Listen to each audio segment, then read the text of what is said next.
Welcome back friends and dear students in polytechnic Pandit. तो जैसा कि डियर स्टूडेंट्स आप सभी को पता है कि आज हम लोग यूनिट 1 के सेकेंड क्लास को लेकर आए हैं और आप सभी लोग को ये श्योर कर लेना है कि जो फर्स्ट क्लास हुआ था उसे आप देख लेंगे, है ना। सेकेंड क्लास देखने से पहले जब फर्स्ट क्लास में हमने बात की थी तो बहुत सारी बेसिक बातें हमने की थी, ठीक है।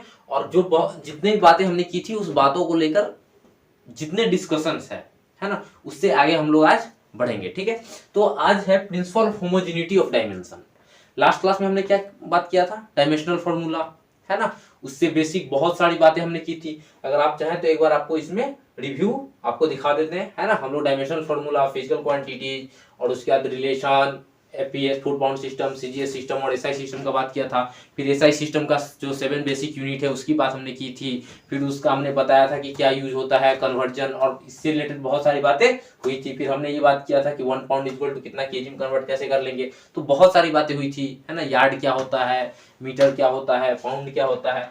तो इन सारी बातों को लेकर जो डिस्कशन हुआ था उस डिस्कशन को आज हम आगे कंटिन्यू करेंगे। आज का हमारा टॉपिक है principle of homogeneity of dimension, है ना। जैसा कि वर्ड होमोजेनिटी से ही यहाँ पर क्लियर है कि जब हमारा डायमेंशन हम लोग किसी भी यूनिट का, है ना, या किसी फॉर्मूला का अगर हम बात करते हैं जब डायमेंशन की, तो उसका जो एलएचएस होगा और जो आरएचएस है ना, जैसे किसी भी तरह का डायमेंशन है, कहा जाता है कि सेम डायमेंशन ऑलवेज कहा जाता है कि सेम डायमेंशन ही किसी भी टर्म में से या तो ऐड करो, है ना, ऐड करो, और सेम डायमेंशन ही सब्ट्रैक्ट करो। कहने का मतलब जोड़ भी सकते सेम ही, और सेम ही डायमेंशन वाले क्या कर सकते हैं, सब्ट्रैक्ट कर सकते हैं। तो प्रिंसिपल ऑफ होमोजेनिटी क्या कहता है, इस चीज को हम समझेंगे, है ना। इसका कहने का सिंपल मतलब है the principle of homogeneity of dimension state that, कहता है डायमेंशन ऑफ ईच टर्म, है ना, प्रत्येक टर्म का dimensional equation on both sides would be same. कहने का मतलब है कि अगर हमें डायमेंशन किसी भी टर्म को ऐड करना, सब्ट्रैक्ट करना, इसका सिंपल सा मतलब है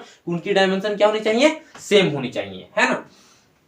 the basic concept of dimension is that, है ना, बेसिक कॉन्सेप्ट क्या है डायमेंशन का, वी कैन ऐड और subtract only those quantities that have the same dimensions, जिनका डायमेंशन क्या होगा, सेम होगा।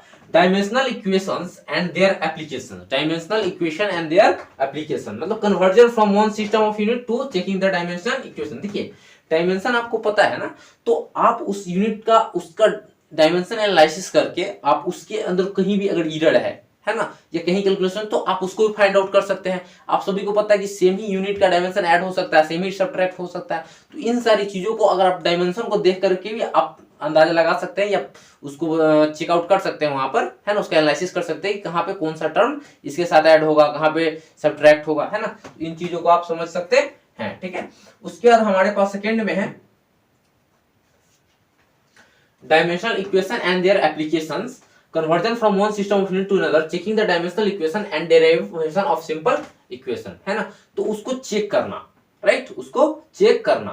फर्स्ट क्या है यहाँ पे कहता है, फर्स्ट कहता है dimensional equation are used, dimensional equation का हम यूज किस चीज में करते हैं, to check the correctness of an equation. कोई भी इक्वेशन दिया हुआ है वो करेक्ट है। अगर आपको किसी इक्वेशन का, अगर आपको मान के चलिए आपको डायमेंशन पता है, ठीक है, अब आपको डायमेंशन, जैसे मान के चलिए हमारे पास वेट है, ठीक, मान लीजिए, तो वेट क्या होता है, वेट होता है मास इनटू ग्रेविटी। अगर आपको उसका पता है ना, या फिर आपको फोर्स का यूनिट न्यूटन पता है, आपको उसका डायमेंशन पता है या वेलोसिटी का पता है, तो अगर आपको डायमेंशन पता है तो आप दूसरे टर्म जो सेम रिलेटेड है ना, जो आपका आंसर आ रहा है, आप उससे पता कर सकते हैं, है ना, करेक्टनेस को। किस चीज को, करेक्टनेस को। तो कहता है to check the correctness of an equation to derive the relation between different physical quantity, और उसका रिलेशन अलग अलग फिजिकल क्वांटिटी में, to convert one system of unit to another system, एक सिस्टम के यूनिट को दूसरे सिस्टम के यूनिट कन्वर्जन में भी, ठीक है।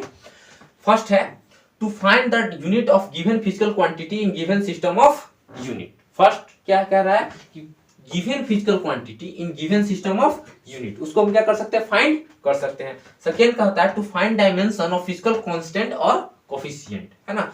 हम लोग डायमेंशन क्या फाइंड कर सकते हैं, फिजिकल कांस्टेंट और कोफिशिएंट किसी भी टर्म का। फिर थर्ड कहता है to convert the physical quantity to form one system of unit to another system, जैसे हम लोग पढ़े थे सीजीएस सिस्टम, एसआई सिस्टम पढ़े थे ना लास्ट क्लास में, तो उसकी बात हो रही है, ठीक है। फिर फोर्थ कहता है to check the dimensional correctness of given physical relation, है ना। डायमेंशनल करेक्टनेस हम चेक कर सकते हैं किसी भी फिजिकल रिलेशन का जो इक्वेशन है हमारे पास उसका, ठीक है। As research tool drive new relation, और इसको रिसर्च टूल की तरफ इस्तेमाल करके न्यू रिलेशन में इसको ड्राइव कर सकते हैं। इन सारे का बेसिस जो यहाँ पर लिखा हुआ है ना, इन सभी को करके आपके स्टेप बाय स्टेप आपको बताया जाएगा, है ना। सबसे पहले जो मोस्ट ऑफ डिफिनेशन और क्या क्या हम कर सकते हैं, इन सारी बातों को आपको डिफाइन किया जा रहा है, तो इस बातों को हम समझेंगे, ठीक है।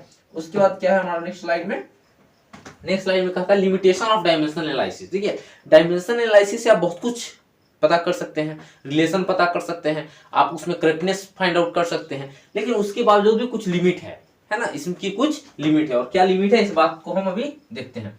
It doesn't give the information about dimensional constant, dimensional constant के विषय में किसी भी तरह का इंफॉर्मेशन ये नहीं देता है। The formula containing trigonometric function, exponent function and logarithmic function etc. can not be derived. अगर किसी फॉर्मूला में ट्रिग्नोमेट्रिक फंक्शन आप सभी को पता है ना, एक्सपोनेंशियल, लॉगरिथम, है ना, लॉगरिथम जो हम लोग मैथ में करते हैं, है ना, अगर वो दिया हुआ है तो उसको ये डिराइव नहीं कर पाता है, क्योंकि सिंपल सी बात है कई सारी ट्रिग्नोमेट्रिक फंक्शन वहां पर डायमेंशन ऐड ही नहीं होगा, तो उस चीज को यहाँ करेक्ट नहीं कर पाता है। It give no information about whether a physical quantity is a scalar और वेक्टर। आपका जो फिजिकल क्वांटिटी है वो स्केलर क्वांटिटी या वेक्टर क्वांटिटी है, सभी को पता है। स्केलर क्वांटिटी क्या होता है, जिसके पास मैग्नीट्यूड होता है, डायरेक्शन नहीं होता। वहीं वेक्टर क्वांटिटी के पास क्या होता है, वेक्टर क्वांटिटी के पास मैग्नीट्यूड डायरेक्शन दोनों होता है। जैसे बुलेट या कोई एरो, तीर, है ना, उसका क्या डायरेक्शन भी है और उसके पास स्पीड, है ना, गति से जा रहा है, उसका एक फिक्स डायरेक्शन है, तो डायरेक्शन भी हो गया, मैग्नीट्यूड भी हो गया, इसीलिए उसके पास क्या है, स्केलर क्या होगा, वेक्टर। ध्यान दीजिए, जिसके पास मैग्नीट्यूड डायरेक्शन दोनों होगा, जिसके पास, है ना, ध्यान दीजिएगा, जिसके पास डायरेक्शन और मैग्नीट्यूड दोनों हो, जैसे एरो, तीर, है ना, उसके बाद आ जाता है बुलेट, गन का जो गोली आता है आपका बुलेट, है ना, वो हो सकता है, बुलेट आ जाएगा, ठीक है, तो उसको आप देख सकते हैं, ठीक है। तो ये सारा चीज आ जाएगा, उसमें टेंशन लेने की जरूरत नहीं है, ठीक है। चलिए बढ़िया बात है।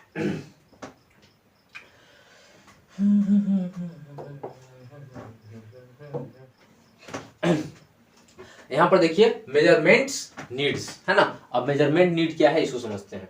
Measurement is need for a piece description of any phenomena happening in the world. देखिए मेजरमेंट की क्यों जरूरत है, कोई भी अगर फेनोमेना होता है, किसी भी तरह की कोई भी फेनोमेना, जैसे मान के चलिए कि एक बाइक है, ठीक है, या एक साइकिल है, ठीक है, अगर हम कंपैरिजन करेंगे तो बाइक काफी स्पीड जाएगा, साइकिल काफी स्लो जाएगा, तो हम कैसे कंपैरिजन करेंगे, कैसे कहेंगे कि भाई इसकी स्पीड ज्यादा है तो कितना ज्यादा है, या साइकिल की स्पीड कितना कम है। तो इसके लिए क्या जरूरत है, हमारे पास एक एक्यूरेट मेजरमेंट होना चाहिए। और एक्यूरेट मेजरमेंट कब होगा, जब हमारे बाइक में और साइकिल में स्पीडोमीटर लगा होगा, है ना। या हम क्या करेंगे, लेंथ अपॉन टाइम, कितना कवर किया डिस्टेंस, उसमें टाइम से डिवाइड कर देंगे, सर भी पता कर लेंगे कितने टाइम में, है ना।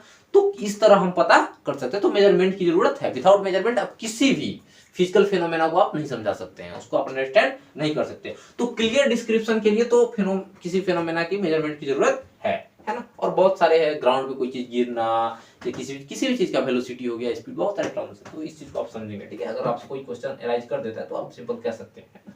उसके बाद मेजरिंग इंस्ट्रूमेंट, देखिए हमारे इंजीनियरिंग में या हमारे डे टू डे लाइफ में भी ऐसे भी मेजरिंग इंस्ट्रूमेंट बहुत सारे हैं। अगर हम बात करें, आपके पास अगर वेट मेजर करना है तो गांव में देखते हैं तराजू होता है, ठीक है। अभी तो डिजिटल आ गया है ना, मेजरमेंट करने वाला, क्या बोलते हैं उसको, एनालिटिकल बैलेंस कुछ बोलते हैं, ठीक है, वो हो गया। उसके बाद आपको अगर यहाँ पर देख रहे हैं लेंथ मेजरमेंट के लिए इंच हो गया, ठीक है। आपके गाड़ी में अभी, कार में है, स्पीडोमीटर भी डिजिटल आ गया है ना। फिर आपके पास बहुत सारी चीजें, तो डे टू डे लाइफ में मेजर हर चीज को आप कंपेरिजन जहां भी करते हैं तो मेजरमेंट है, ठीक है। और मेजरमेंट हमेशा किसी न किसी चीज के, है ना, कंपेरिजन में आप उस चीज को लाने के लिए करते हैं, ठीक है। तो कुछ measuring instrument, measuring instrument device for determining, वह मेजरिंग इंस्ट्रूमेंट क्या है, डिवाइस जो डिटरमाइन करता है, डिटरमाइन मतलब तय करता है present value of quantity, present value किसका, क्वांटिटी, अंडर द ऑब्जर्वेशन। जैसे हम कोई टेप लिए और मेजर किए, तो भाई कितना लेंथ है, तो क्या दिया हुआ है 4 फीट, 1 फीट है, हाँ 4 फीट मान लीजिए, या जो भी दिया हुआ है, ठीक। तो हमारा जो मेजरमेंट आएगा हमारे स्केल में, ठीक है, तो हमारा जो ऑब्जर्वेशन है वो कितना आया, उस चीज को डिटरमाइन कौन करता है, उस क्वालिटी को, क्वांटिटी को, है ना, not quality, it's quantity, quantity को कौन करेगा, हमारा जो मेजरमेंट इंस्ट्रूमेंट है ना। आई बात समझ में। स्केल हो गया, प्रोटेक्टर, वो नहीं जानते हैं, इंस्ट्रूमेंट बॉक्स में आता है चांद, जिससे हम लोग एंगल बनाते हैं कुछ मैथ में, है ना, उसको प्रोटेक्टर। उसका थर्मोमीटर, हाँ फीवर लग जाता है हम लोग को, या फिर बहुत सारे इंडस्ट्रियल थर्मोमीटर भी आता है, केल्विन स्केल वाला, स्पीडोमीटर है। तो इस तरह बहुत सारे मेजरिंग इंस्ट्रूमेंट हमारे पास मौजूद है। ठीक है, चलिए आगे। उसके बाद आता है list count. List count concept भी बड़ा ही शानदार कॉन्सेप्ट है। अगर आप ध्यान देंगे तो लिस्ट काउंट कॉन्सेप्ट आपको समझ में आएगा। देखिए पहले जो लोग थे, अगर हम सिंपली टाइम देखने की बात करें और वॉच की बात करें, तो लोग घंटे को देखते थे। जैसे 12 बज गया, 1 बज गया, 2 बज गया, 4 बज गया, है ना। उससे भी पहले तो लोग ऐसे बोलते थे दोपहर।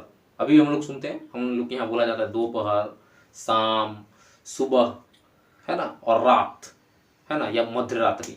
मेनली पहले लोग 4 तरह से डिवाइड करते थे पूरे 24 घंटे का जो आपका शेड्यूल है। अब लोग 24 घंटा का जो शेड्यूल है उसको 24 घंटे में डिवाइड करना, है ना, मतलब 24 इंटू आवर में।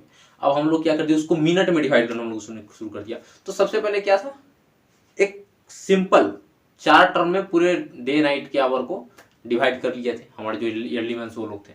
लेकिन उसके बाद हम लोगों ने क्या किया, आवर को मेजर करना शुरू किया। आवर का जब आ गया उसके बाद हम लोगों ने मिनट का भी मेजरमेंट शुरू कर दिया, मिनट का मेजरमेंट।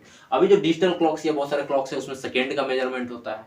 उससे एडवांस आ गया है, उसमें नैनो सेकेंड का मेजरमेंट होता है। आ रही बात समझ, आप समझ रहे हो कितनी प्रिसाइजली चीजों को एक्यूरेट करते जा रहे हैं आप। ठीक है, और मैथमेटिक्स में यहाँ जो है नैनो सेकेंड्स का मेजरमेंट्स, है ना। तो इस तरह हम क्या बोलते हैं, लिस्ट काउंट, मतलब कितनी एक्यूरेसी। और जितने आप छोटे यूनिट की तरफ बढ़ेंगे उतना ही अधिक एक्यूरेट आप मेजरमेंट चीजों को कर पाएंगे। तो मैं ये कहना चाह रहा हूं कि आप कोई भी मेजरमेंट है ना, जैसे हम लोग एंगल में भी पढ़ते हैं, एंगल हो गया, एंगल से छोटा जब भी हम लोग पढ़ते हैं तो मिनट हो जाता है। 1 angle is 1 degree equal to 60 minute, और 60 minute 1 minute equal to 60 seconds, है ना। तो ये भी हम लोग मैथ में पढ़ रखे हैं। तो इस तरह हम लोग क्या समझते हैं कि लिस्ट काउंट जो कॉन्सेप्ट है, यानी छोटा से छोटा यूनिट, एक्यूरेट मेजर। और आप जितने छोटे यूनिट के पास रहेंगे उतनी अधिक आपकी एक्यूरेसी अप्रोच करेगी, रीच बढ़ेगी उस एक्यूरेसी की। ठीक है, तो इस बात को हम समझेंगे। तो लिस्ट काउंट कॉन्सेप्ट कहता क्या है, इस बात को ध्यान से सुनेंगे। List count is the smallest measurement. List count क्या है, स्मॉलेस्ट यानी छोटा। ठीक है, list count is the smallest measurement that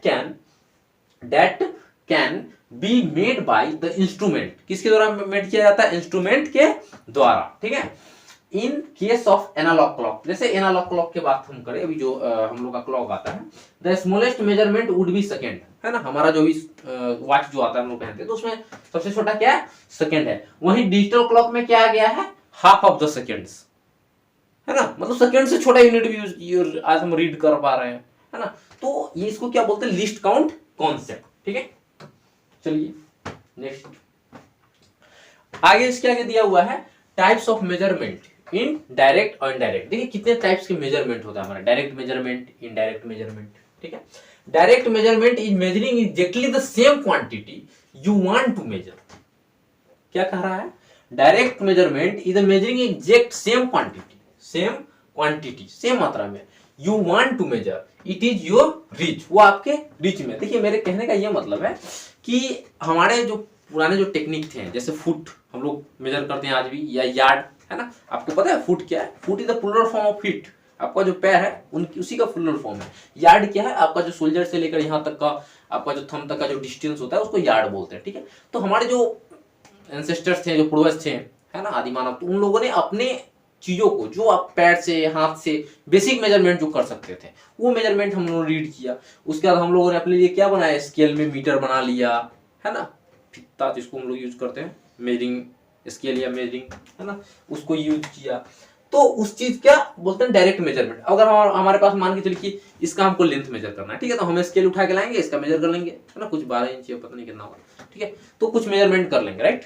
लेकिन वही अगर हम आपसे पूछे कि आपसे कुतुब मीनार की हाइट मेजर करनी है, या अभी बुर्ज खलीफा फेमस है, सबसे ऊंचा है, बुर्ज खलीफा को मेजर करना है, तो आप तो ये नहीं है कि अपना स्केल या फित्ता या मेजरमेंट जो आता है उसको लेकर पहुंच जाओगे नापने, क्योंकि वो आपके अप्रोच में ही नहीं है।